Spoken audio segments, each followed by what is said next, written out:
যাদের বেশি টেনশন হয়, মন বেশি খারাপ হয়, এই কাজটা করার চেষ্টা করবেন। কোনো কারণ ছাড়া জায়নামাজটা বিছাই ডাইরেক্ট সিজদায় চলে যাবে, চোখটা বন্ধ করে শুধু আলহামদুলিল্লাহ আলহামদুলিল্লাহ আলহামদুলিল্লাহ, কোনো কারণ ছাড়া শুধু আলহামদুলিল্লাহ বলতে থাকবেন। দেখবেন কিছুক্ষণের ভিতরে আপনার ব্রেন, মন রিল্যাক্স হয়ে যাবে। যিনি সব কিছু দেন, উনি আবার প্রত্যেক দিন রাতের গভীর রাতে এসে সবাইকে ডাকে, কেউ কি আছো অভাবে? ও বান্দা আমাকে বলো, আমি আল্লাহ অভাব দূর করে দিতে রাজি আছি। সুবহানাল্লাহ। সেই রব যিনি সব দিয়েছেন, দিচ্ছেন, তিনি আবার ডাক দেয় রাতের বেলা, ও বান্দা তোর কি লাগবে বল, আমাকে একবার বল, আমি আল্লাহ সব দিতে প্রস্তুত। আল্লাহ আসলে আমাদের থেকে চাই কি? এক কথাই বলি, উলামায়ে কেরামের দোয়া নিয়ে টোটাল বিষয়টাকে আমি এক কথাই বলি যেন আপনাদের মনে মাথায় বসে যায়। আল্লাহ তাআলা বলে, দুনিয়াতে তোকে পাঠাইলাম আমি, বানাইলাম আমি, খাওয়াচ্ছি আমি, দিচ্ছি আমি, দিব আমি, খেয়াল রাখবো আমি, যত্ন নিব আমি। সুবহানাল্লাহ বলতে থাকেন। তোর যাওয়াটাও আমার পক্ষ থেকে, আসবিও তুই আমার কাছে। বান্দা সব আমার, সব আমি দিব, সব আমি দিব, আমি দিব। এবার বান্দা বলে, আল্লাহ তাহলে আমার করণীয় কি?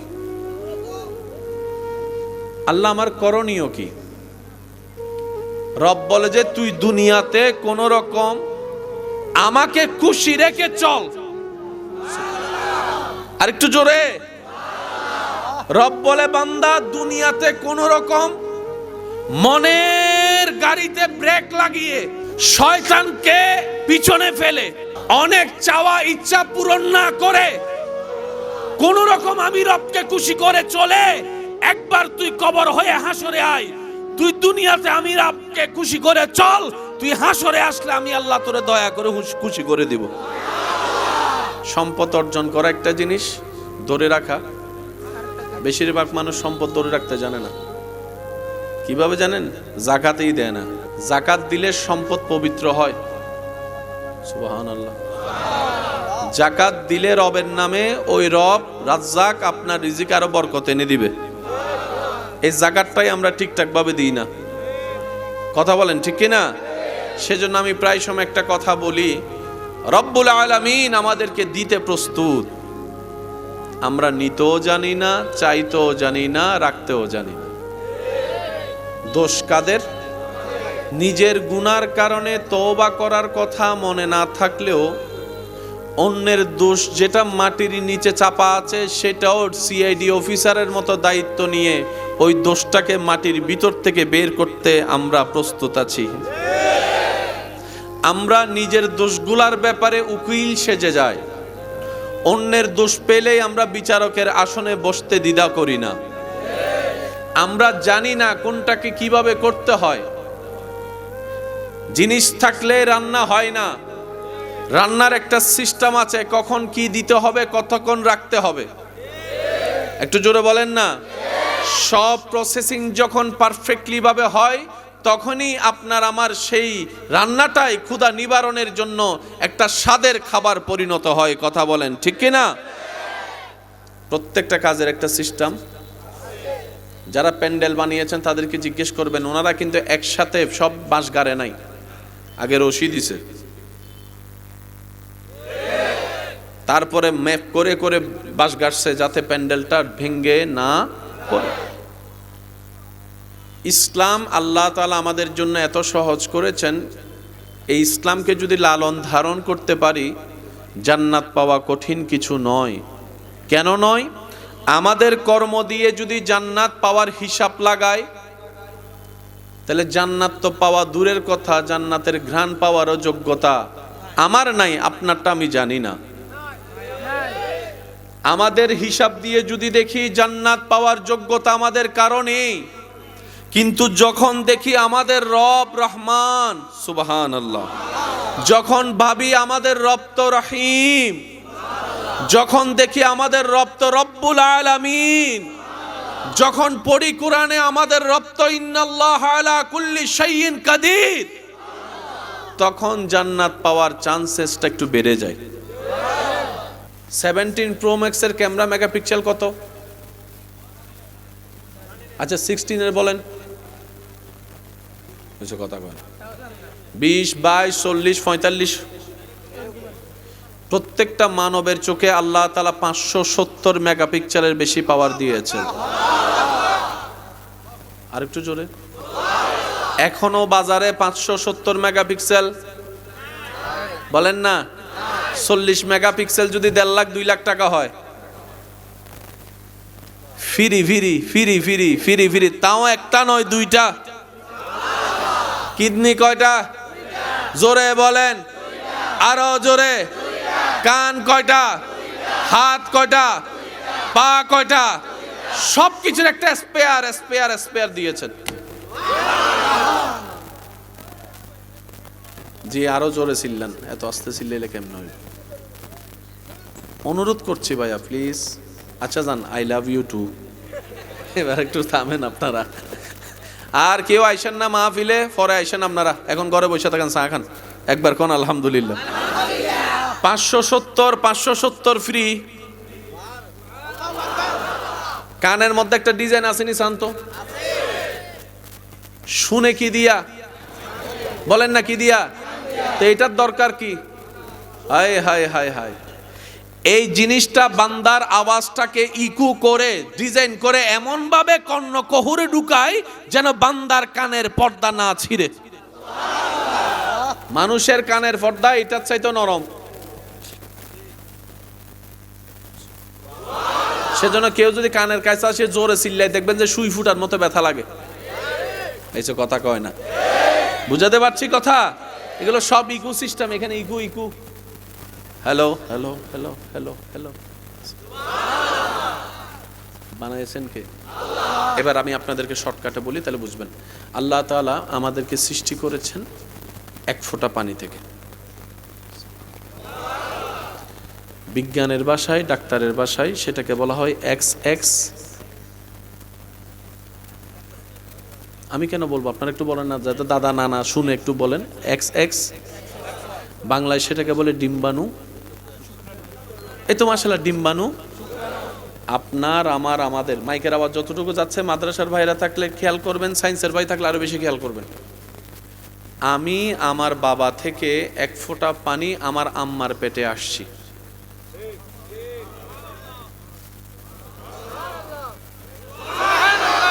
হ্যাঁ, এই তো মাশাআল্লাহ। আরেকবার। আপনি আপনার বাবা থেকে এক বিন্দু পানি মার পেটে গিয়েছেন। আমাদের শুরু কি?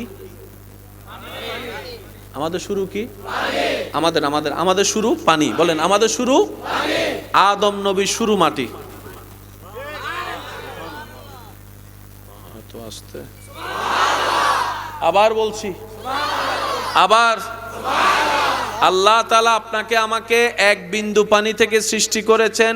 ডাক্তারের ভাষায় XXXY, ডিম্বাণু, শুক্রাণু। আমার মার যখন বিয়ে হয় নাই, আমি আসিনি। আমার বাবা বিয়ে করার আনার পরও আসেনি। যেই দিন রব চেয়েছেন আমি আমার বাবা থেকে আম্মার গর্ভে এসেছি।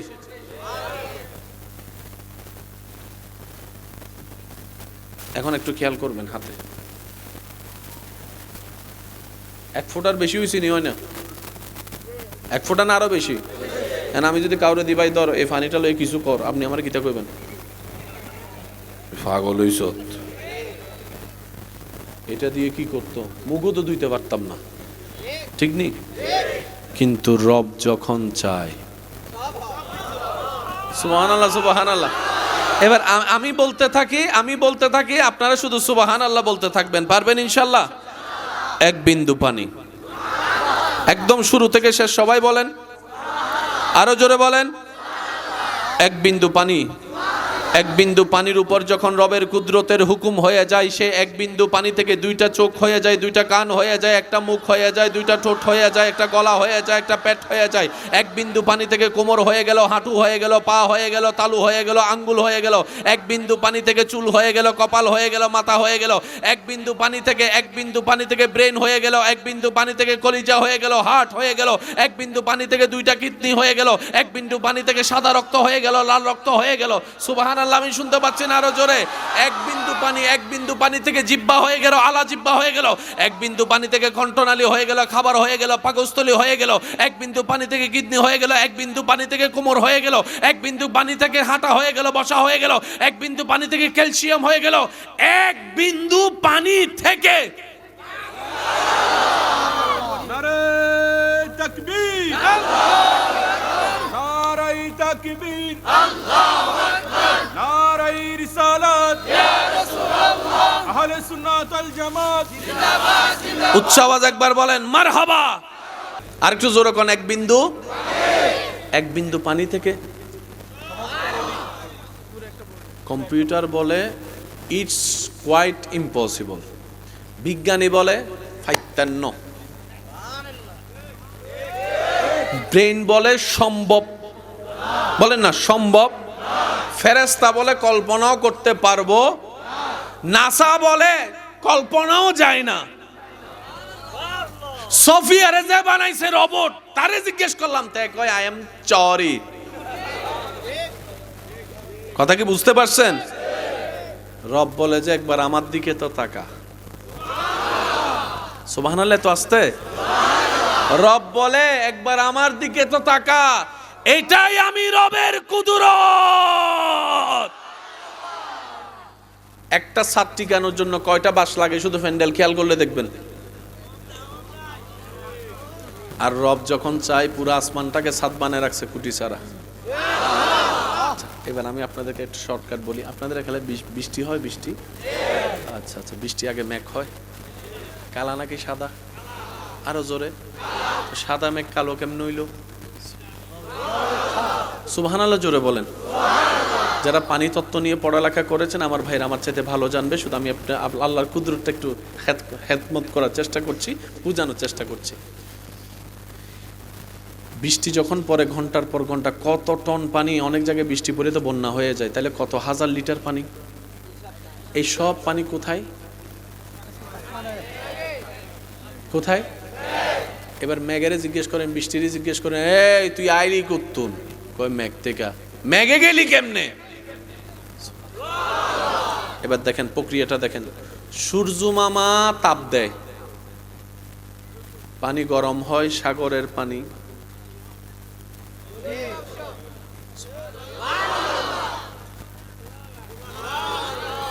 কিছু নাঙ্গলকোট থেকে উঠছে, কিছু লাকসাম থেকে উঠছে, কিছু সিটাং থেকে, কিছু ঢাকা থেকে, ওইয়া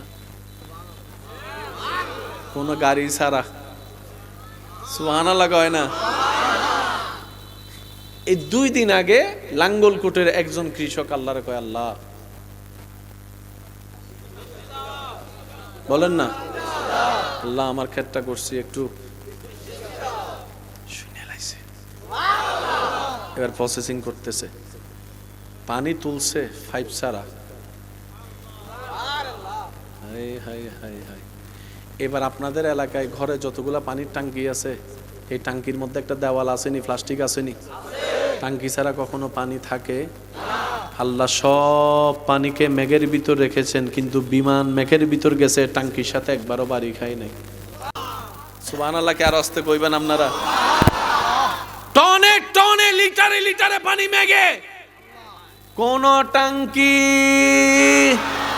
এবার সবচেয়ে মজার কথাই, এই সাগরের পানি কি মিষ্টি না লবণ? বৃষ্টির পানি তো লবণ পানি, আবার মিষ্টি হইলো কেমনে? ফিল্টার মেশিন কো? রব্বুল আলামিন বলে এটাই আমার কুদরত, এটাই আমার কুদরত। সুবহানাল্লাহ বলতে থাকেন। খুঁটি ছাড়া আসমান দাঁড়িয়ে আছে, আমি রবের কুদরত। পানির উপর মাটি বসে আছে, আমি রবের কুদরত। পাহাড় যেটা তোমরা উপরে দেখো তার চাইতে বেশি গভীরে পাহাড় আছে, এটাই আমি রবের কুদরত। এক বিন্দু পানি থেকে মানবের সৃষ্টি, আমি রবের কুদরত। এক রাতের কিছু অংশে মক্কা থেকে আকসা, আকসা থেকে সপ্তম আসমান হয়ে সিদরাতুল মুনতাহা হয়ে লামকা হয়ে আমার নবীকে কুড়াই এনেছি, দেখাই এনেছি। এই মেরাজ আমি রবের কুদরত। আল্লাহু আকবার।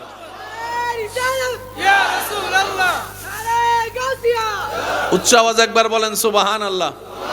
এবার শব্দটা যেন ছোট না হয়, সবাই মিলে বলেন আল্লাহর কি? আল্লাহর কি? আল্লাহর কুদরতের বিধান কি? এক কথায় মনে রাখবেন, আল্লাহর কুদরতের বিধান হচ্ছে যখনই আপনার সামনে আসবে আপনি বলবেন জি আমি বিশ্বাস করি, তাহলে আপনি মুসলমান। কেমনে? এমনে হইতে পারে, নাও হইতে পারে। আল্লাহ কই তুই বাইর হ, তোর আমার এখানে দরকার। কারণ আমি চাই যাদের দিল আমার কুদরতের উপর চোখ বন্ধ করে বিশ্বাস করবে, কেউ পারবে না আমার রব চাইলে মরারে জিন্দা, জিন্দারে মরা করতে পারে পারে পারে। ডান হাত তুলে দেখাই বলেন ঠিক কিনা? এই বিশ্বাস যাদের আছে আল্লাহ পাক বলে যে মুসলমানে আয়। যাদের মনে কুতকুত মুতমুত চুতচুত বাইরে। এবার আপনার সিদ্ধান্ত, আপনি কি থাকবেন না বাইরে যাবেন? এই আরো জোরে কর না। যদি থাকা হয় আপনার ইচ্ছা তাহলে আসতে হবে। কি আল্লাহ আমরা মানি, মেনেছি, মানবো, তাহলে আপনি হবেন মুসলমান। এতটুক কথা যারা বুঝতে পেরেছেন তারা একবার বলেন মারহাবা। আপনাদের এলাকায় মুরগি আসেনি? আচ্ছা, মুরগি 10টা চেহারা কয় রকম?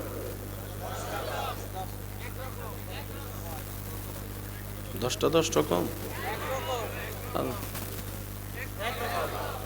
কয় রকম? একরকম। আপনারা বিড়াল 10টারে চিনেন কি চেহারা দেখে না শরীরের রং দেখে?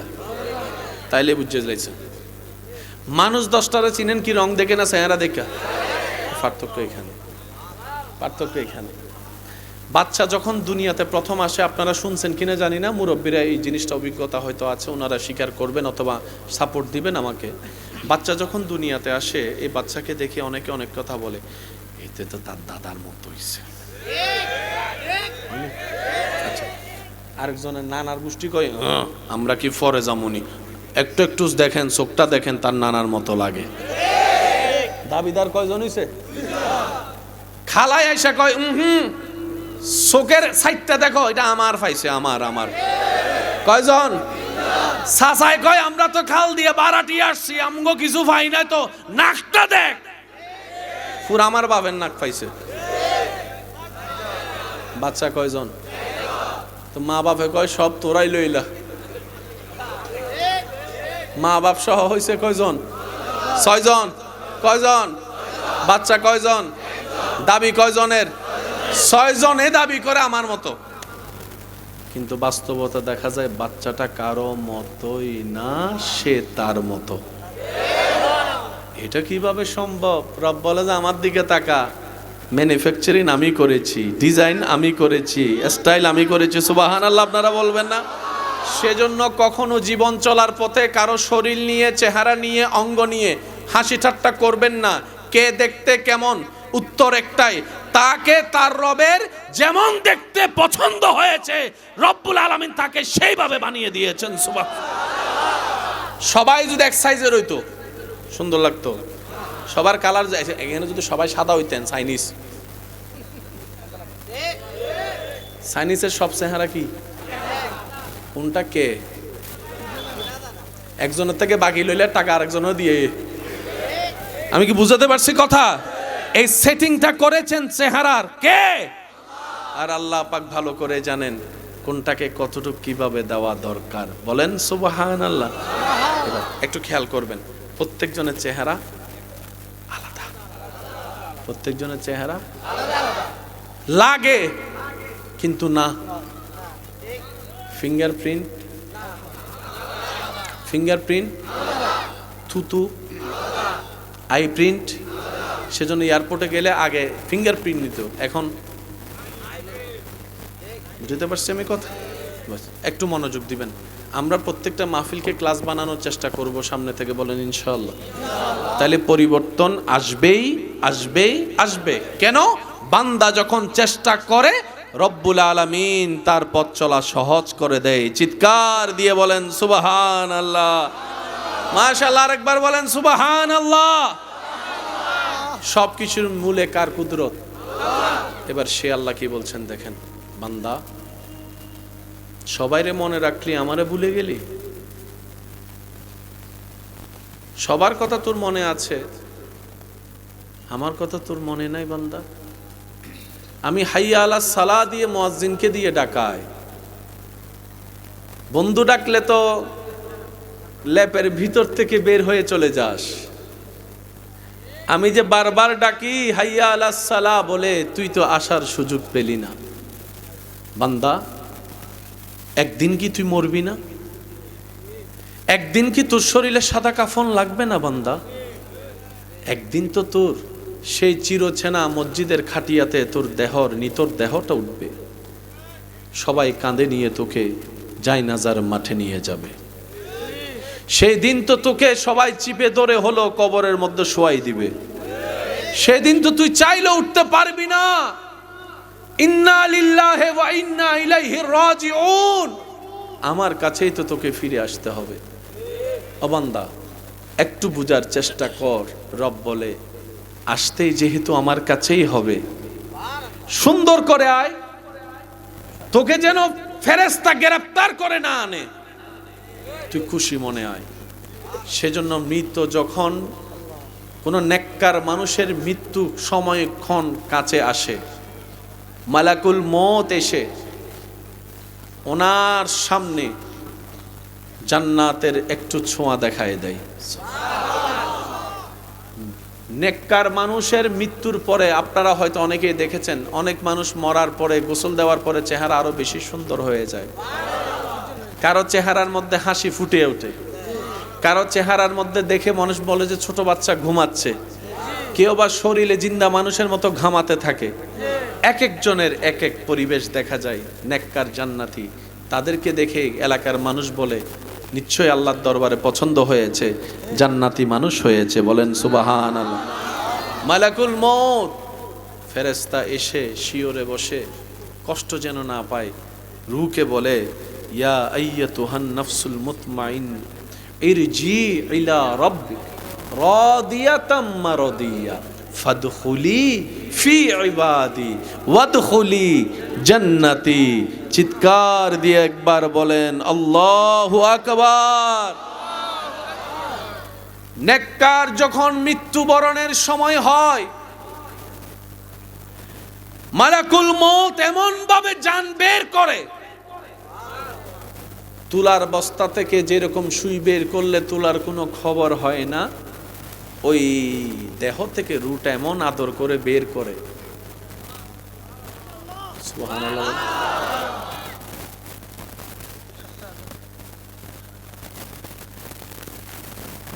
মাইক বন্ধ। হ্যাঁ, আপনারা কি বুঝতেছেন আমার কথা?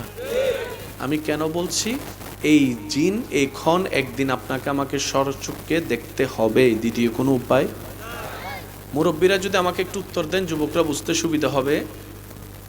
অনেক সময় মানুষ মারা যাওয়ার সময় ঘরের মধ্যে মারা গেলে অনেক মুরব্বী, দাদা দাদি, নানা নানি মানুষকে দরজা থেকে সরে যেতে বলে, জানলা থেকে সরে যেতে বলে, সর সর, আইতাছে আইতাছে আইতাছে।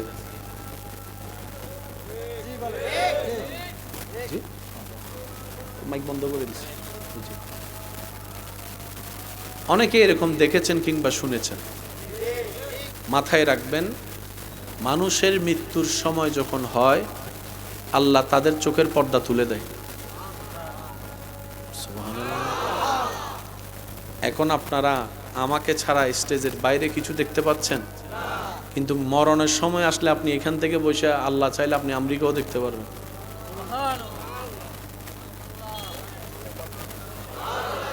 জিন কি দেখা যায়, ফেরেশতা কি দেখা যায়, কিন্তু মরণের সময় আপনি দেখবেন। বুঝতে পারছেন? আচ্ছা, এটাকে শর্টকাট ভাবে আপনারা এইভাবে বুঝেন। কি আলোচনা থামাই দিতাম? আপনার এলাকায় দেখবেন 2 ওয়াক্তে কুকুর চিল্লায় আজান দিলে, বিশেষ করে ফজর এবং মাগরিবের সময় চিল্লায়। এখন আজান হচ্ছে কিন্তু সেরকম কুকুরের আওয়াজটা তেমন শোনা যাচ্ছে, কিন্তু ফজর এবং মাগরিবিতে বেশি শোনায়। ও কুকুর, তুমি চিল্লাও কেন? তখন সে বলে, তোদেরকে সাবধান করার জন্য চিল্লাই। কি এমন সাবধান? বলে যে আমি দেখছি আজান দেওয়ার সাথে সাথে তোর এলাকার মুয়াজ্জিন যখন আজান দিচ্ছে সাথে সাথে এলাকায় যত দুষ্টু জিন শয়তান আছে সবাই পালিয়ে যাচ্ছে। আমরা পিএইচডি পড়েও সেটা দেখি না, একটা কুকুর যেটা দেখে। আপনাদের এলাকায় কবরস্থান আছে? কবরস্থানে গাছ আছে? গাছের মধ্যে মাঝে মধ্যে পাখি চিল্লায় কি চিল্লায় না? জোরে বলেন না। অনেক সময় পশু ঢুকে গেলে, গরু ছাগল ঢুকে গেলে আবার দৌড়ায় বের হয় কি হয় না?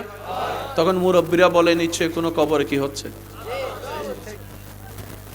বিড়ালের মোষ দেখছেন নি? ছোট্ট ছোট্ট মোষ না? এটার পাওয়ার জানেন? আল্লাহ। আমরা আবহাওয়া দপ্তরের রাডারের মাধ্যমে আবহাওয়া জানি। আল্লাহ তাদেরকে এমন মোষ দিছে, ভূমিকম্প হওয়ার আগেই তারা খবর পাইয়া যায়। সুবহানাল্লাহ জোরে বলবেন না?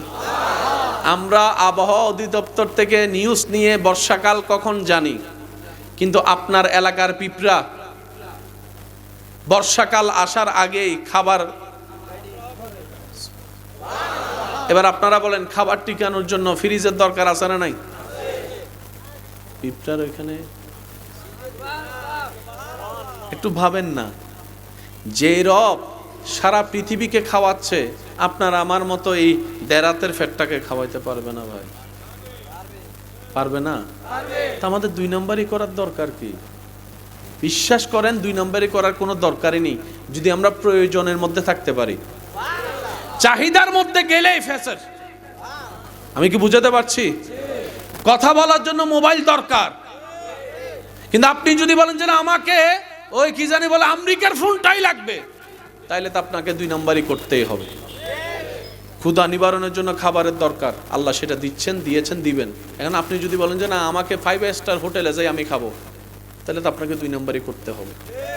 আমি কি বুঝাতে পারছি কথা? আমরা যদি প্রয়োজনের মধ্যে থাকি এটা নিয়ে আর ভাবার দরকার নাই। আল্লাহ দিয়েছেন, আল্লাহ দিচ্ছেন, আল্লাহ দিবেন। কিন্তু চাহিদার মধ্যে গেলে আমরা সবাই কম বেশি ধরা খেয়েছি, ধরা খেয়ে যাব। ওই রব যিনি আপনাকে আমাকে হাজার ভাবে দিচ্ছেন, সেই রব্বুল আলামিন আমাদের থেকে চায় বান্দা সর্বক্ষণ তুই আমি রবকে স্মরণ করে চলিস। তোর ক্ষুধা লাগলে খাবার আমি দিব, কিন্তু খাবার শুরুতে বিসমিল্লাহ বলে তুই আমাকে একবার স্মরণ করবি, খাবার শেষে আলহামদুলিল্লাহ বলে একবার স্মরণ করিস। আমি রব তোর থেকে বেশি কিছু চাই না। সারাদিন কষ্ট করে তোর শরীর যখন ক্লান্ত হবে, শরীরের ক্ষুধা, ঘুম প্রয়োজন, ঘুমটা আমি দিব। ঘুমানো শুরুতে একবার আমার নাম স্মরণ করিস, ঘুম থেকে উঠে একবার আমাকে স্মরণ করিস। ও বান্দা, তুই আমাকে স্মরণ না করলেও আমি আল্লাহ সব সময় তোদেরকে স্মরণ রাখি। আল্লাহ পাক বলে বান্দা তুই সকালবেলা ঘুম থেকে উঠে চোখের কোনায় ময়লা দেখিস, কিন্তু কখনো ভাবিস নাই তোর সারা দিনে চোখে জমা ময়লা সবগুলো আমি ঘুমের ভিতরে তোর চোখের কোনায় নিয়ে আসছি, চোখ পরিষ্কার করে দিয়েছি। তুই মনে মনে ভাবিস বান্দা নাকের ভিতর পশমের দরকার কি, ঝামেলা বেড়ে গিয়েছে। বান্দা আমি অকারণে কোনো কিছু দিই নাই, রব বলে বান্দা তুই ধুলা না ঢোকার জন্য যে মাস্কটা পরিস, আমি আল্লাহ নাকের মাস্ক হিসাবে এই পশমগুলা ব্যবস্থা করে দিয়েছি। বান্দা নিজের দিকে একটু তাকা, তোর শরীরের চোখের উপর যে ব্রোটা দিয়েছে আমি আল্লাহ, সেটা আমি সোজা করে দিই নাই, একটু বাঁকা করে দিয়েছি। আল্লাহ তুমি কেন দিয়েছ?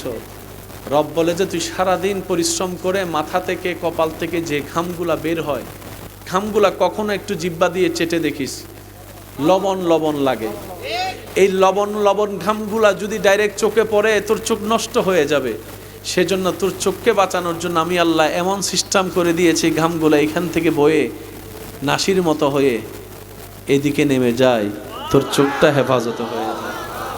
রব বলে বান্দা, ও বান্দা যারা ডায়ালিসিস করে তাদের কষ্টগুলো একটা দেখ, টাকার হিসাব বাদে দে, কি পরিমাণ কষ্ট এদিকে যখন নলটা দুখায়, সপ্তাহে 2-3 বার করা লাগে। অথচ আমি রব তোকে কখনো টেরও পেতে দিইনি। প্রত্যেক দিন আমি আল্লাহ তোর কিডনির মাধ্যমে ডায়ালিসিস করেই দিচ্ছি। ও বান্দা, আমি আছি তো, তোর এত ভাবনা কিসের? আমার মতো রব থাকতে তোর এত টেনশন কিসের? ও বান্দা, তুই ভবিষ্যৎ নিয়ে ভাবিস না, পরিবারের ভবিষ্যৎ নিয়ে চিন্তা করিস না, কারণ তুই যাদের ভবিষ্যতের কথা ভেবে টেনশন করছিস তারাও তো আমি রবের বান্দা। তোর বউটা আমার বান্দা, তোর সন্তান আমার বান্দা, সুবহানাল্লাহ, তোর নাতিগুলাও তো আমার বান্দা। আমি রবের দায়িত্ব আমার জানা আছে। টেনশন তুই করিস না। 2 নম্বরে তুই করিস না, যতদিন বাঁচবি হক হালাল ভাবে মাথা উঁচু করে বাঁচবি, আমার নবীর প্রেম আদব নিয়ে অন্তরের মধ্যে রাখবি, আমি রবের উপর তাওয়াক্কুল রাখবি। বান্দা, বন্ধ রাস্তাও কিভাবে খুলতে হয় আমি রবের ভালো জানা আছে। বান্দা, সততার সাথে চল। শয়তান হাজার অফার দিল, তুই গ্রহণ করিস না। দুনিয়াতে শয়তানের দেওয়া আশাকে পূরণ করিস না। তুই জান্নাতে আয়, তোর সব আশা আমি আল্লাহ পূরণ করে দিব। সুবহান আল্লাহ আমাদেরকে একটু বুঝার তৌফিক দান করুন। আর একটু জোরে বলা যাবে? আর একটু জোরে। এবার ইমানদার ভাইয়ের আওয়াজ দিয়ে বলুন, ওই রকম একজন আল্লাহ আমাদের আছে না নাই? দেখে কি দেখে না, শুনে কি শুনে, এবং মনে বসাইতে পারি। ঘুমের ওষুধ আর আপনাকে খাইতে হবে না। অনেকে আছে ঘুমের ওষুধ খাওয়ার পরও সারা রাত এই জগৎ আপনাকে দেখতে হবে না। আচ্ছা আপনারা বলেন, আপনার কাছে ঘর বাড়ি নরম বিছানা এসি টেসি সব আছে, কিন্তু রাতের ঘুম নাই। আপনার কাছে কিছু নাই, কিন্তু আপনি শুইলে ঘুম। হাই হাই হাই, কি শান্তি। শোয়াটা আপনার, ঘুমটা রব থেকে আসে। সেজন্য আপনারা একটু খেয়াল করে দেখবেন, শোয়ার টাইম আপনাদের মনে থাকে কয়টায় শুইতে গেছেন, কিন্তু কয়টায় ঘুমাইছেন। আমি কি বুঝাতে পারছি কথাটা? ঘুমটা রবের পক্ষ থেকে আসে। এটা কখন আসে কেউ জানে না। এমন অনেক আছে বই পড়তে পড়তে সকালে যখন 8টা বাজে 9টা বাজে ঘুম থেকে উঠে, আমি ঘুমাইছি কখন। আসেনি? অনেক ছোট বাচ্চারা দেখবেন এক জায়গায় ঘুমায়, সকালে উঠে দেখে যখন বিছানায়, কিরে আমি তো এখানে ঘুমাই নাই, তখন মা কয় আমি তোরে আলগাই আনছি। ইতেরে আলগাই লই আসতেছি, তোর কোনো খবরই নেই, তো ঘুম। বুঝাতে পারছি কথা? এবার আপনারাই বলেন, দুনিয়ার সম্পদ বেশি দামি নাকি ঘুম বেশি দামি? টাকা দিয়ে ঘুম কিনা যাবে, কিন্তু আপনি সিজদা দিয়ে ঘুম আনতে পারবেন। যাদের বেশি টেনশন হয়, মন বেশি খারাপ হয়, এই কাজটা করার চেষ্টা করবেন। কোনো কারণ ছাড়া জায়নামাজটা বিছাই ডাইরেক্ট সিজদায় চলে যাবেন। চোখটা বন্ধ করে শুধু আলহামদুলিল্লাহ আলহামদুলিল্লাহ আলহামদুলিল্লাহ, কোনো কারণ ছাড়া শুধু আলহামদুলিল্লাহ বলতে থাকবেন। দেখবেন কিছুক্ষণের ভিতরে আপনার ব্রেন, মন রিল্যাক্স হয়ে যাবে। অন্য জায়গায় বলে যে কাজ সেটা শেষ হয় না কেন? সিজদা এমন একটা নিয়ামত, একবার যদি প্রেমে পইড়া যান আর উঠতে ইচ্ছা করবে না। অনেক বান্দা বলে যে আল্লাহ সিজদা অবস্থায় মৃত্যু দিও, যেন আমি হাসরের ময়দানে সিজদা অবস্থায় তোমার দরবারে উঠতে পারি। আল্লাহু আকবার, আল্লাহু আকবার। সেজন্য যত সিজদা দিবেন তত কপাল দামি হবে, যত সিজদা দিবেন তত আপনার শরীর মজবুত হবে, যত সিজদা দিবেন রবের দরবারে তত আপনার ঈমানি শক্তি বেড়ে যাবে। যত সিজদা দিবেন রবের দরবারে প্রেম নিয়ে, আপনার মনের শক্তি মনোবল বেড়ে যাবে। সুবহানাল্লাহ। আপনি যত মন থেকে রবের দরবারে সিজদা দিতে পারবেন, অকল্পনীয় নিয়ামত পেতেই থাকবেন, পেতেই থাকবেন, পেতেই থাকবেন। রব কখনোই কারো জিনিস বাকি রাখে, যে যদ্দুর দেয় তারে 10 ডবল আরো বাড়াই দেয়। সেজন্য যখনই আপনার কাছে মসজিদের মিনার থেকে আওয়াজ আসবে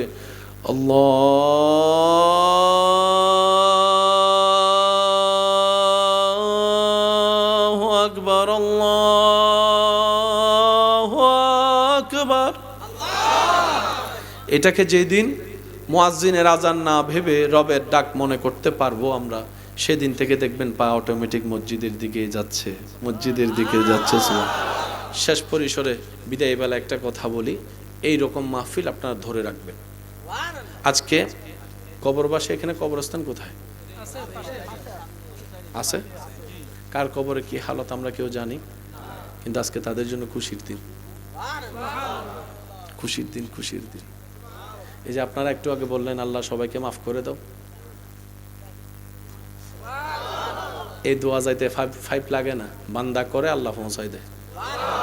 আল্লাহ শুধু কারণ খুঁজতে থাকে বান্দাকে মাফ করার জন্য, আল্লাহ কারণ খুঁজতে থাকে বান্দাকে মাফ করার জন্য। এমন এমন হয়েছে, মাকে পানি খাওয়াইছে, আল্লাহ সারা জীবনের গুনাহ মাফ করে দিয়েছে। মুরব্বীকে সম্মান করে একটু জায়গা করে দিয়েছে, আল্লাহ ইজ্জত বাড়িয়ে দিয়েছে। মনে রাখবেন, ইবাদতের মেইন বেস হচ্ছে সৃষ্টির সেবা করা, কাউকে কষ্ট দেওয়া না। তো আপনাদের এলাকার মেহমান হিসেবে আপনারা যারা দুই একজন আমাকে ভালোবাসেন, সেই হিসেবে যেহেতু এশারের নামাজের টাইম হয়ে যাচ্ছে, একটা কি আবদার করতে পারবো ইনশাল্লাহ? অনুমতি আছে আপনারা? কোনো রাগ করবেন না তো? না? আচ্ছা, এই এলাকায় যত কেস মামলা আছে, ভাই ভাইয়ের ভিতরে, ভাই বোনের ভিতরে, চাচা জেরার ভিতরে, আল্লাহর ওয়াস্তে মামলাগুলো নামাই ফেলেন। এগুলাতে লস ছাড়া জোতার তলা শেষ, কালাদারি সাদা হইছে, পকেটের টাকা শেষ হয়েছে, রাতের ঘুম হারাম হইছে। আল্লাহর ওয়াস্তে বড় হলে ছেড়ে দেন আগে, যা তুই ল। কারণ আল্লাহ আমাকে নিজে জেনে শুনে বুঝে বড় বানিয়েছেন। তার মানে বড়দের কাজ হচ্ছে বটগাছ। সুবহানাল্লাহ। বড়দের কাজ কি? বটগাছের নিচে কেউ যাইয়ে পেশাব করব, কেউ যাইয়ে ঠেল মারবো, কেউ যাইয়ে কুট্টাইব, কেউ যাইয়ে এমনে করব। বটগাছ সবাই ছায়া দিয়ে রাখে, ছায়া ছায়া, আয় আয় আয় আয়, ও আমার ভাই আয়, ও আমার বোন আয় আয় আয়। তো বড় ভাইয়ের বউয়ে বলে, তুমি সবাই উদারতা দেখাও, সবাই তো তোমারে না ঠিকভাবে ল্যাং মারে। তখন আপনি উত্তর দিবেন, ও আমার স্ত্রী, তুমি আমার বউ, তার আমার ভাই বোন, আমরা এক মার পেট থেকে এসেছি। আর আমার আল্লাহ আমাকে শেষে পাঠায় নেই, প্রথমে পাঠিয়েছেন। তার মানে আমার আল্লাহ জানে বড় হওয়ার যোগ্যতা আমার ভিতর আছে বলেই আল্লাহ আমাকে বড় বানিয়েছেন। আর বড়দের কাজ হচ্ছে ছোটদের কষ্ট সয়ে যাওয়া, তাদেরকে ছাড় দেওয়া, তাদেরকে ছাড় দেওয়া। ও বড় ভাই, বুকটা উদার করে দেন, যতদিনের দুশ্মনী থাকুক না কেন। ছোট ভাইয়ের পিঠের মধ্যে থাপ্পড় একটা দিয়ে জড়াই ধরে 3টা মিনিট রাখেন, দেখবেন সব রাগও শেষ, দোনো ভাইয়ের চোখ থেকে পানি চলে আসবে। আর বেশিরভাগ জামিলার মেইন কারণ হচ্ছে মাঝখানে তৃতীয় পক্ষ একটা থাকে। এ আরো জোরে বলে, ফ্যাঁস লাগাইয়া সইরা যায়। সেজন্য মনে রাখবেন, ভাই ভাইয়ের ভিতরে, ভাই বোনের ভিতরে, বাপ চাচার ভিতরে, স্বামী স্ত্রীর ভিতরে তৃতীয় পার্সন নট এলাও। কখনো তৃতীয় পার্সনকে সুযোগ দেওয়া যাবে দিছেন তো মরছেন না। আপনি যদি নিজে নিজে মরতে চান, আমগো কি? আমি কি বুঝাতে পারছি? ভেবে দেখবেন। আর ছোটরা যদি থাকেন, বড় ভাইরা যাইয়া এমনি কইবেন, সেহানাত অনেকদিন দেখেন নাই তো লজ্জা লাগতে পারে, শয়তান তো লজ্জা লাগাবে, কারণ মাফ একজনে করে দিলে আল্লাহ মাফ করে দেয়। তো শয়তান এটা চায় না। তো আপনি কি করবেন? এমনি উল্টা দিয়ে দাঁড়াবেন, ভাই আপনার ঘরে আসছে, এক কাপ চা খাবো। বড় ভাইয়া কি বলবে? যা বাইরেও ঢুকলেন আর কি, ঢুকলেন আর কি। এত অনেক দিনের দূরত্ব তো লজ্জা তো লাগবে। চাটা খাইয়া কইবেন, আমার একটা ইচ্ছা আছে। বড় ভাইয়া কইব কি? একজনের দিকে তাকাইছে, আর একজনের দিকে তাকাইছে। হ্যাঁ, বড় ভাই জিজ্ঞেস করবে কি ইচ্ছা? কয় অনেক দিন দূরে ছিলাম আমরা ভাই বোন, দূরে যতদিন ছিলাম মা বাবা আলাদা ছিল, কবরে শান্তি পাই নাই, আমি মা বাবাকে শান্তি দিতে আসছি। কয় কেমনে? কয় ভাই তোমার পিছন থেকে একটু জড়াই ধরবো, সামনে থেকে লজ্জা লাগে, পিছন থেকে জড়াই ধরবো আমি। ধরেন ছোট ভাই হিসেবে বড় ভাইয়ের পিছনে জড়াই ধরেন, দেখি মামলা কই থাকে, আমি কই থাকে মামলা আমি দেখি। কিচ্ছু থাকতো না, কিচ্ছু থাকতো না, কিচ্ছু থাকতো না। কারণ কি? বান্দা যখন মিলতে চায়, রব্বুল আলামিন রহমত দিয়ে তাদেরকে মিলাই দেয়। আপনি উপকার করবেন, থ্যাংক ইউর আশা করবেন না। আপনি যারাই উপকার করবেন, সে আপনারা লাথি মারবেই, এটা জেনে উপকার করবেন। কেন? আপনি বান্দার উপকার করবেন, ওই বান্দার রব আপনার উপকার করবে। বলেন সুবহানাল্লাহ। যারা যারা আজকের মাহফিলে এসে খুশি হয়েছেন, দেখি 2 হাত তুলে দেখান তো। নারায়ে তাকবীর, নারায়ে তাকবীর, নারায়ে রিসালাত। উচ্চ আওয়াজ একবার বলেন মারহাবা। নামাজের সময় হয়েছে, আপনারা সবাই মিলে বা ওযু সুন্দর করে নামাজ পড়বেন, আমাকে যাওয়ার সুন্দর বিদায় করবেন। এরপর আপনাদের মাহফিলের সিস্টেম অনুযায়ী কমিটির ভাইরা যেভাবে বলে আপনারা সেভাবে সহযোগিতা করবেন। দোয়ার দরখাস্ত। আসসালামু আলাইকুম ওয়া রাহমাতুল্লাহি তাআলা ওয়া বারাকাতুহু। আমাকে একটু যাওয়ার রাস্তা দেন।